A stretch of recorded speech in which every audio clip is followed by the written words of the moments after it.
जय हिंद दोस्तों, Sandeep tricky math special YouTube channel में आप सभी का स्वागत है। बिहार पुलिस न्यू भर्ती 2023 जो कि नया वैकेंसी 21,391 पोस्ट के लिए आने वाला है। बिहार पुलिस के क्वेश्चन बैंक सोल्यूशन करा रहे हैं। इसमें हम 2010 से लेकर 2022 तक जितने भी बिहार पुलिस का एग्ज़ाम हुआ है और उसमें प्रश्न पूछा गया है, सबका सोल्यूशन बारी बारी से कराएंगे। हम 12 जनवरी 2020 का जो पेपर हुआ था प्रथम पाली का, उसमें इसका पहला जो वीडियो था उसमें हम 1 से लेकर 50 तक प्रश्न देखे थे। इसमें हम 51 से लेकर 100 तक का प्रश्न देखने वाले हैं। इसका पहला वीडियो नहीं देखे होंगे तो इसका लिंक इसी वीडियो के नीचे डिस्क्रिप्शन में डाल देंगे, या बिहार पुलिस क्वेश्चन बैंक के नाम से प्लेलिस्ट बना दिए हैं, वहाँ से जाकर अभी आप देख सकते हैं। तो चलिए वीडियो स्टार्ट करते हैं और चलते हैं प्रश्न की तरफ। 51वां प्रश्न है आपके सामने, निम्न में से कौन सा अप्रत्यक्ष कर नहीं है? जीएसटी, वैट, निगम कर और सीमा शुल्क। बताइए यहाँ पर 51वां प्रश्न का सही आंसर क्या है? निम्न में से कौन सा अप्रत्यक्ष कर नहीं है? तो यहाँ पर निगम कर है जो कि एक प्रत्यक्ष कर है, बाकी यहाँ पर जीएसटी, वैट और सीमा शुल्क ये तीनों के तीनों अप्रत्यक्ष कर है। नेक्स्ट यहाँ पर 52वां प्रश्न है आपके सामने कि एक दीवार घड़ी का अंकित मूल्य क्या होगा? यहाँ पर अंकित मूल्य पूछा गया है। यदि उसका क्रय मूल्य यहाँ पर 380 दिया गया है और अंकित मूल्य पर 5% का छूट देने पर उससे 25% का लाभ होता है। तो चलिए इसको सॉल्व करते हैं।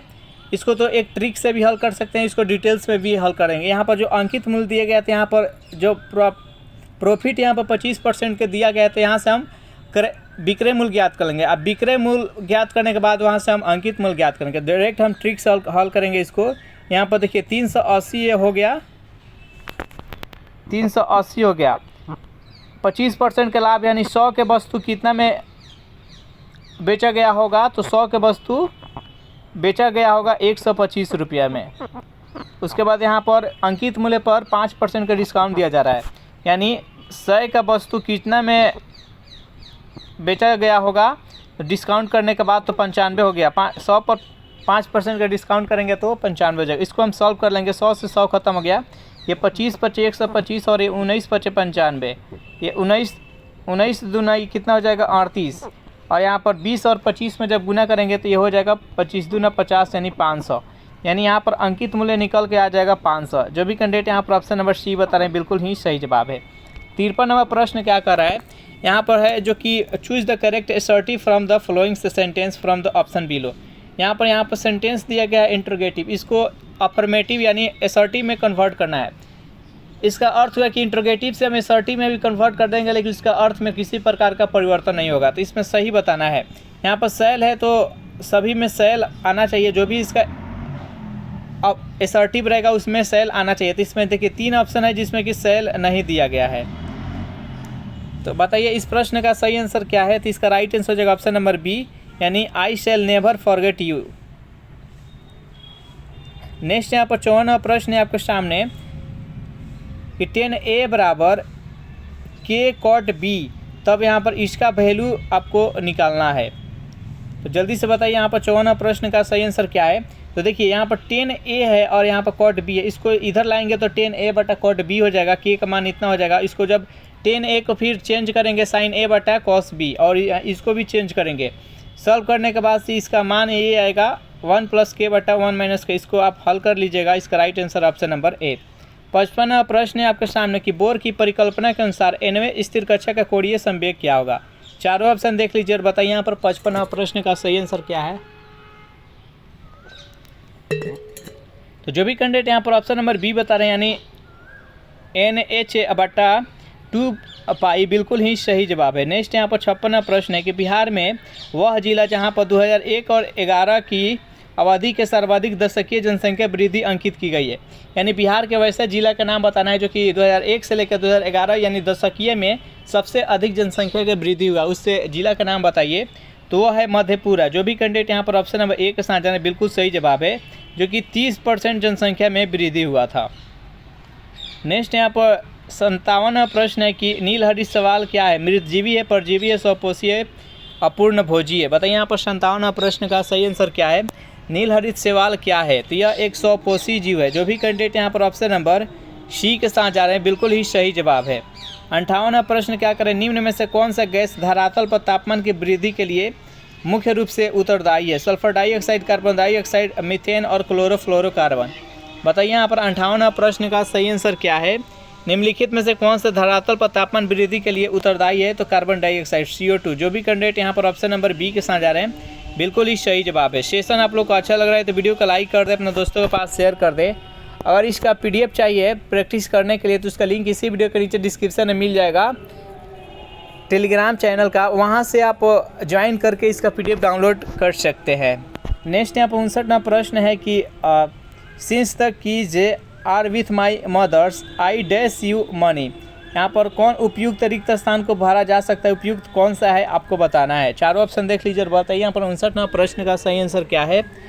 तो since the keys are with my mother I dash I can not lend you money. इसका राइट आंसर हो जाएगा ऑप्शन नंबर ए।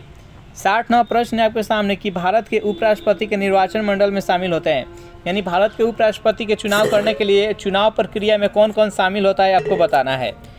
तो चारों ऑप्शन देख लीजिए और बताइए इसका सही आंसर क्या है। तो इसमें संसद के निर्वाचित सदस्य है, यानी लोकसभा तथा राज्यसभा के निर्वाचित सदस्य है जो कि इसमें भाग लेते हैं। इसका राइट आंसर है option number A.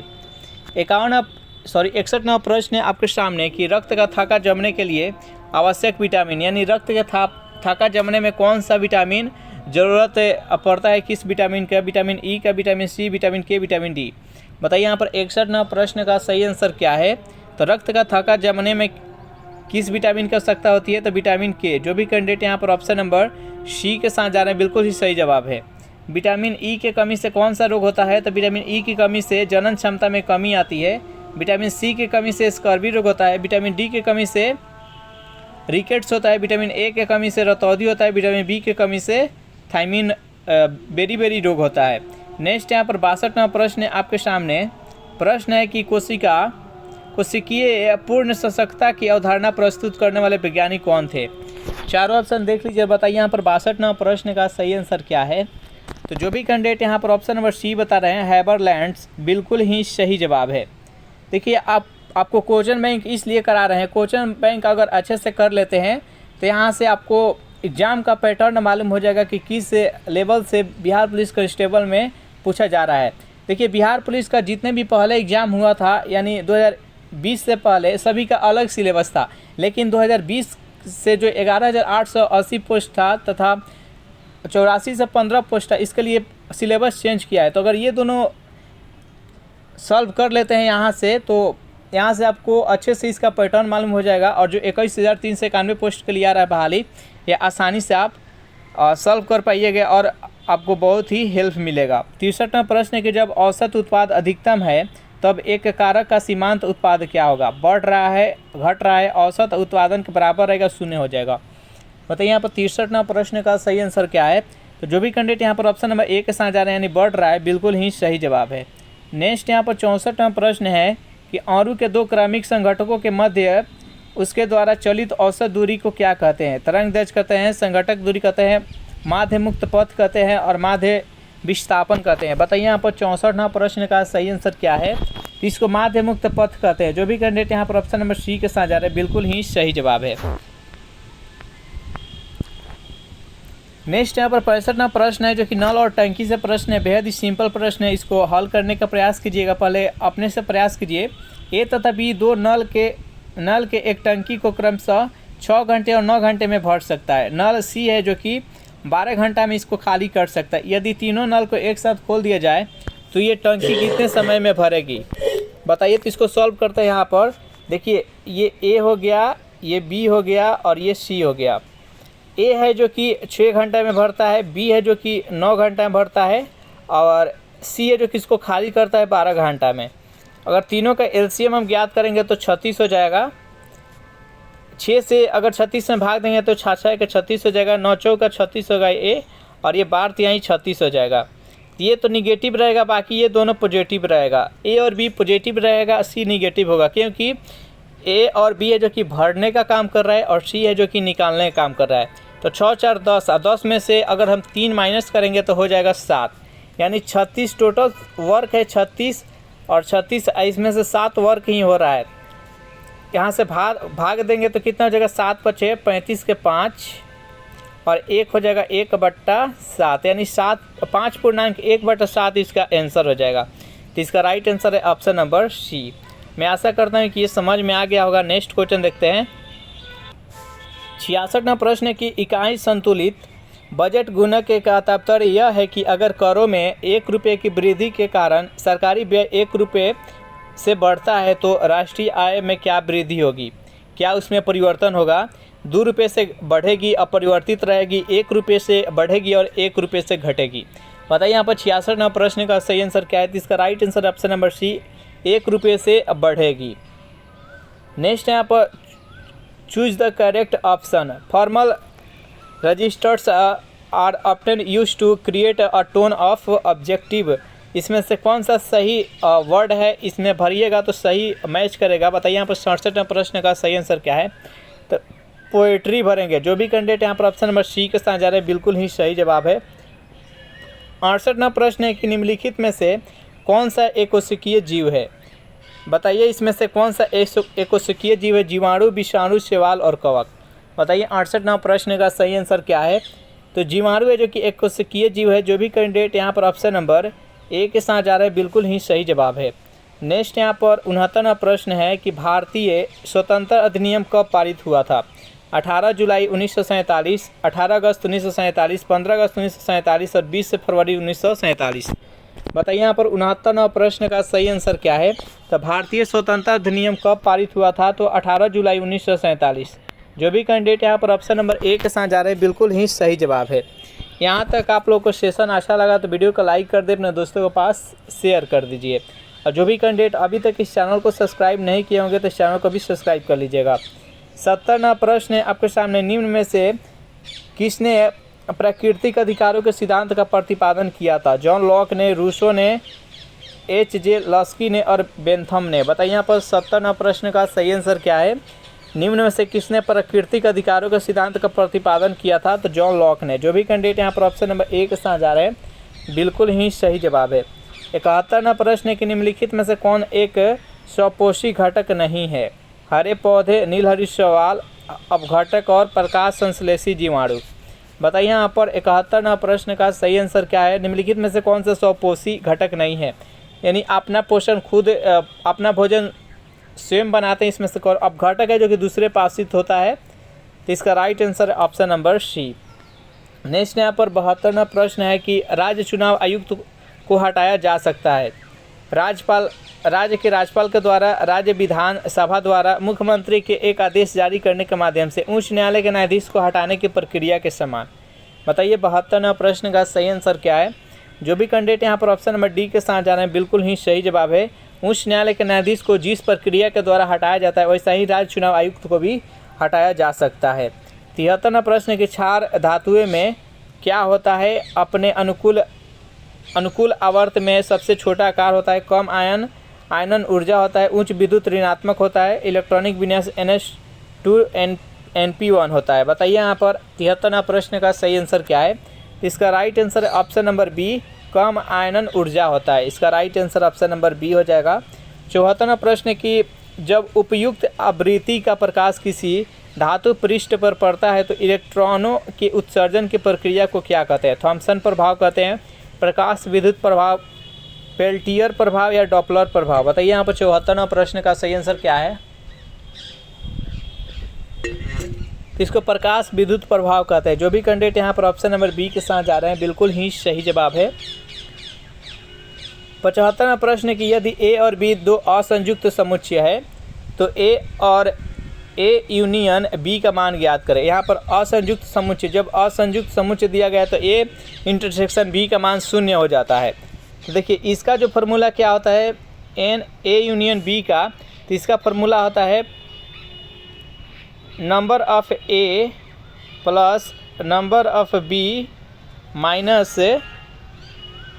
Number of A intersection B. तो यहाँ पर जब असंयुक्त दे दिया जाएगा तो वहाँ पर नंबर ए इंटरसेक्शन बी का मान 0 हो जाएगा। तो इसका राइट आंसर हो जाएगा A, number of A plus number of B. इसका right answer option number C. Next यहाँ पर 76वां प्रश्न, निम्नलिखित में से किस अम्ल के एकत्रित होने में से मांसपेशियों में थकान होती है।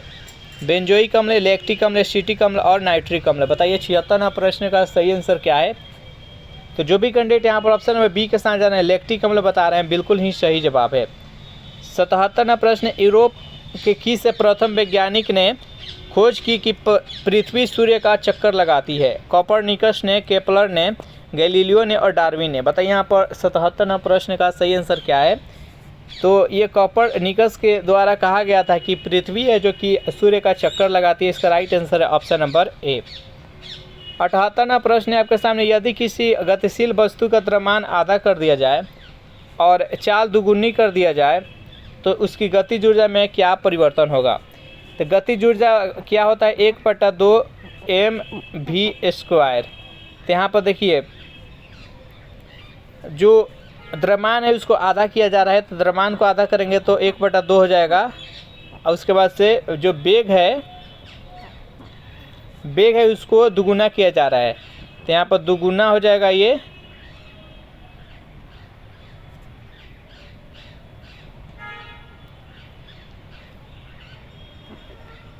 इसको स्क्वायर करेंगे तो कितना हो जाएगा? ये 1/2 m और 2 दूना 4 v²।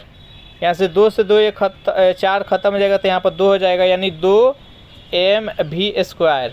तो यहाँ पर दुगुना हो जाएगा। इसका राइट आंसर हो जाएगा ऑप्शन नंबर ए। नेक्स्ट यहाँ पर 79वां प्रश्न है कि संघ और राज्यों के मध्य विपत्रों के विवरण साइबर कानून किस सूची में आता है? यानी संघ और राज्यों के मध्य विपत्रों विवरण किसके अंतर्गत आता है? तो इस समवर्ती सूची के बीच। जो भी कैंडिडेट यहाँ पर ऑप्शन नंबर सी के साथ जा रहे हैं बिल्कुल ही सही जवाब है। नेक्स्ट यहाँ पर 80वां प्रश्न है आपके सामने कि गांधी सागर बांध निम्न में से किसका हिस्सा है? चंबल परियोजना का, कोसी परियोजना का, दामोदर घाटी परियोजना का और भाखड़ा नांगल परियोजना का। बताइए यहाँ पर 80वां प्रश्न का सही आंसर क्या है? गांधी सागर बांध निम्नलिखित में से किसका हिस्सा है? यह चंबल परियोजना। जो भी कैंडिडेट यहाँ पर ऑप्शन नंबर ए के साथ जा रहे हैं बिल्कुल ही सही जवाब है।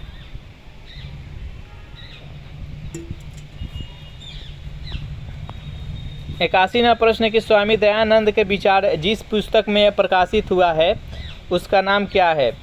बेहद ही सिंपल और इम्पोर्टेंट प्रश्न है। बताइए यहाँ पर 81वां प्रश्न का सही आंसर क्या है?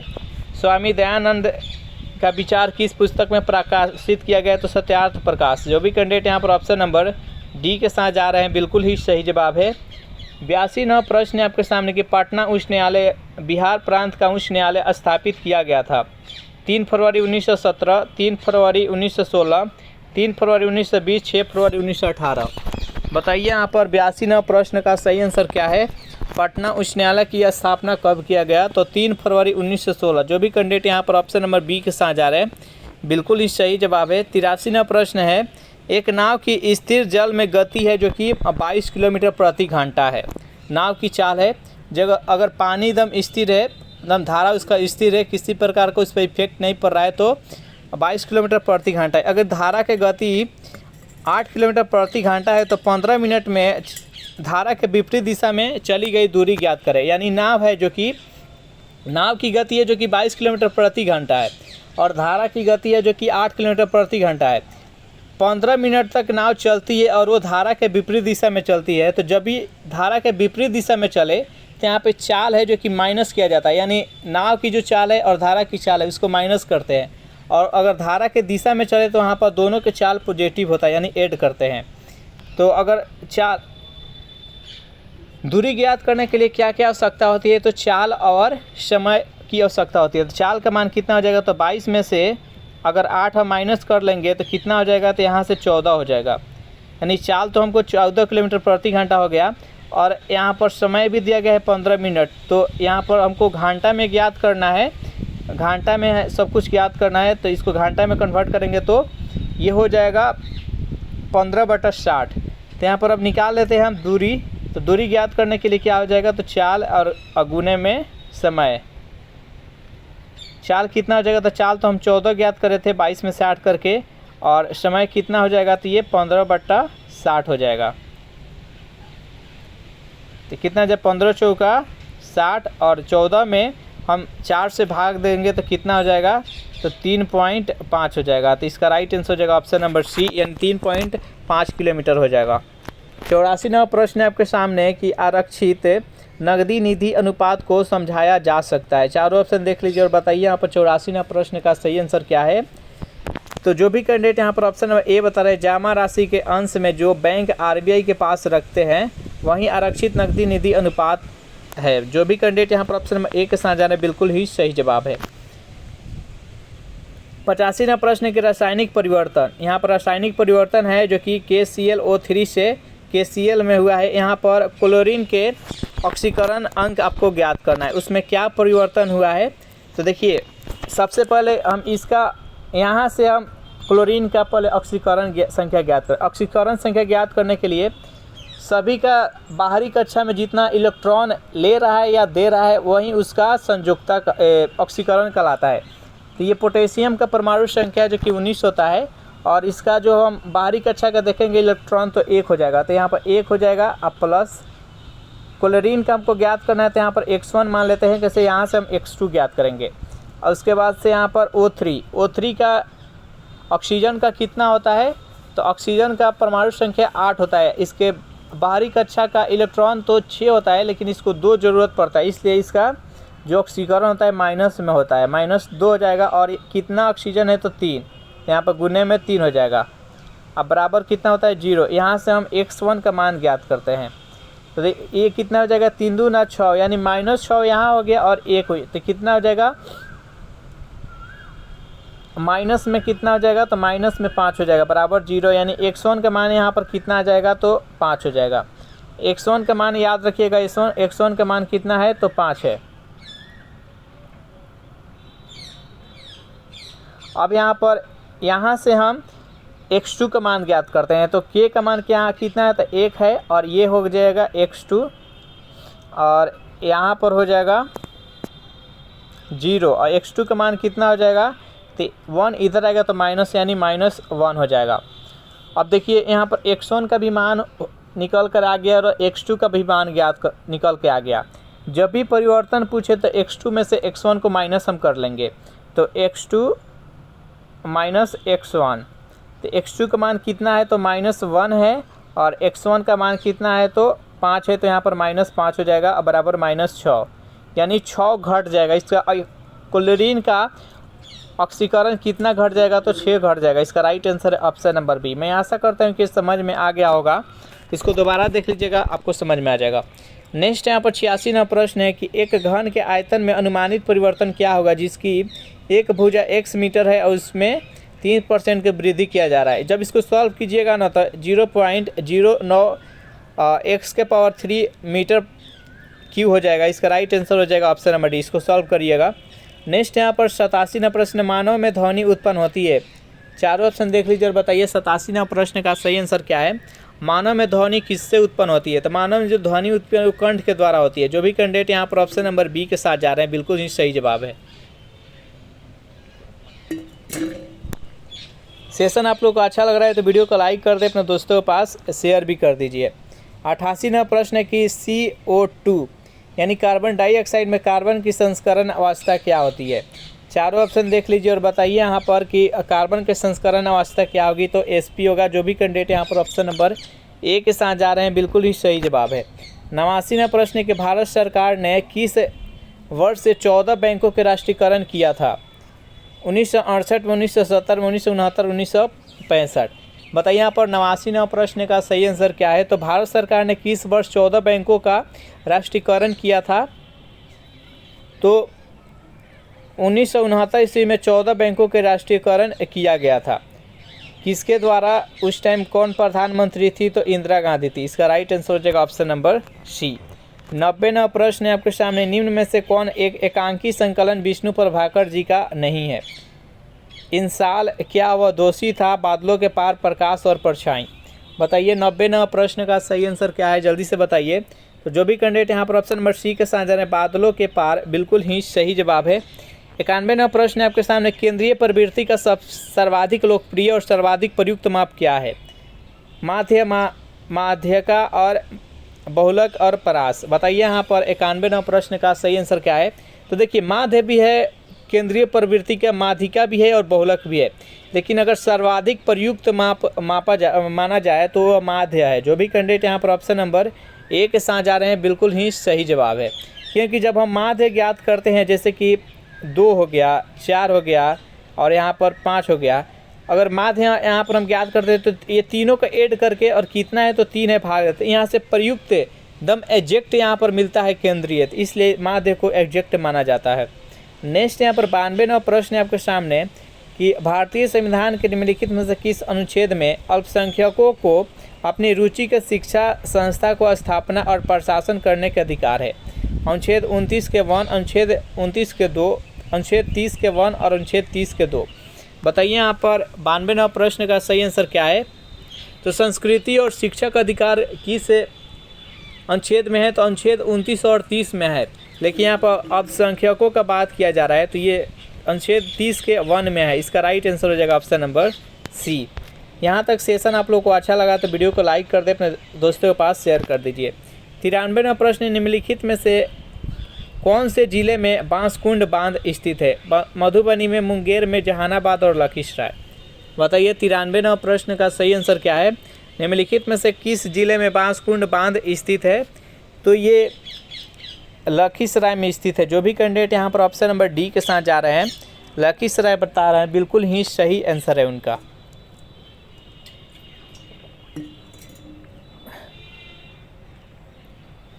नेक्स्ट यहाँ पर 94वां प्रश्न, यदि सरल रेखीय पूर्ति वक्र कीमत अक्ष को काटता है तो पूर्ति की लोच होगी, इकाई के बराबर होगा, इकाई से अधिक होगा, इकाई से कम होता है और शून्य होगा। बताइए यहाँ पर 94वां प्रश्न का सही आंसर क्या है? तो इसका राइट आंसर हो जाएगा ऑप्शन नंबर है, इकाई के बराबर हो जाएगा। 95वां प्रश्न बेहद इंपॉर्टेंट प्रश्न है कि निम्नलिखित में से कौन सा युग में सही नहीं है? वीर कुंवर सिंह जो 1857 की क्रांति हुआ था, तो कौन व्यक्ति कहाँ से नेतृत्व किए थे, यहीं दिया गया है। इसमें से कौन सा युग में सही नहीं है आपको बताना है। वीर कुंवर सिंह बिहार से बिल्कुल सही है, ये बिहार से नेतृत्व किए थे 1857 के विद्रोह का। लक्ष्मीबाई झांसी से भी सही है। मौलवी अब्दुल्ला फैजाबाद, ये भी सही है, लेकिन नाना साहब है जो कि अवध से नहीं बल्कि कानपुर से किए थे। तो इसका राइट आंसर हो जाएगा ऑप्शन नंबर सी। अवध से कौन किए थे? तो हजरत महल, याद रखिएगा। नेक्स्ट यहाँ पर 96वां प्रश्न आपके सामने, निम्नलिखित में से कौन सा विद्युत का कुचालक है? एल्युमिनियम, तांबा, प्लास्टिक और चांदी। बताइए 96वां प्रश्न का सही आंसर क्या है? निम्नलिखित में से कौन सा विद्युत के कुचालक है? तो एल्युमिनियम भी कुचालक है, तांबा भी और चांदी भी। यहाँ पर प्लास्टिक है जो कि कुचालक है। तो जो भी कैंडिडेट यहाँ पर ऑप्शन नंबर सी के साथ जा रहे हैं, बिल्कुल ही सही जवाब है उनका। नेक्स्ट यहाँ पर 97वां प्रश्न है, यहाँ पर निम्नलिखित ऑक्साइडों के अम्लीय गुण का सही क्रम आपको बताना है, जिसमें अम्लीय गुण है जो कि अधिक होता है और किसमें कम होता है उसका क्रम आपको। तो सबसे अधिक होता है N2O5 में और सबसे कम होता है वो CO में। तो इसका राइट आंसर है ऑप्शन नंबर डी। 98वां प्रश्न है आपके सामने कि लोकसभा का अध्यक्ष अपना त्यागपत्र घोषित करता है, अपना त्यागपत्र किसको देता है आपको बताना है। भारत के मुख्य न्यायाधीश को, भारत के प्रधानमंत्री को, लोकसभा के उपाध्यक्ष को और राष्ट्रपति को। बताइए यहाँ पर 98वां प्रश्न का सही आंसर क्या है? लोकसभा का अध्यक्ष अपना त्यागपत्र घोषित करता है, किसको देता है? तो ये लोकसभा के उपाध्यक्ष को देता है। जो भी कैंडिडेट यहाँ पर ऑप्शन नंबर सी के साथ जा रहे हैं, बिल्कुल ही सही जवाब है। 99वां प्रश्न है आपके सामने, निम्नलिखित शब्द में से कौन सा शब्द क्रिया विशेषण है? यहाँ पर क्रिया विशेषण आपको शब्द का चुनाव करना है। आहार जो विशेषण की विशेषता बताता है उसे क्रिया विशेषण कहते हैं। यहाँ पर धीरे धीरे है जो कि क्रिया विशेषण है। तो इसका राइट आंसर हो जाएगा ऑप्शन नंबर सी। जैसे एग्जाम्पल के तौर पर समझे तो देखिए, शेर धीरे धीरे चलता है। शेर तो यहाँ पर चलता है लेकिन धीरे धीरे चलता है, इसलिए धीरे धीरे यहाँ पर क्रिया विशेषण हो जाएगा। 100वां प्रश्न है बेहद इंपॉर्टेंट, ये बार बार एग्जाम में पूछा जाता है कि वास्को डी गामा ने भारत की खोज कब की? 96, 97, 98 और 99। तो 1498 में भारत की खोज की और भारत में आए थे। तो इसका राइट आंसर हो जाएगा ऑप्शन नंबर सी। इस प्रकार से हम 1 से लेकर 100 तक प्रश्न देख लिए, जो 12 जनवरी 2020 में फर्स्ट शिफ्ट में पूछा गया था। प्रश्न 11,880 पोस्ट के लिए। ये पूरा सेशन आप लोग को कैसा लगा ज़रूर कमेंट करके बताइएगा। सेशन आप लोग को अच्छा लगा हो तो वीडियो को लाइक कर दे, अपने दोस्तों के पास शेयर कर दे, और जितने भी कैंडिडेट अभी तक इस चैनल को सब्सक्राइब नहीं किए होंगे तो इस चैनल को भी सब्सक्राइब कर लीजिएगा। Thanks for watching this video. मिलते हैं नेक्स्ट वीडियो में।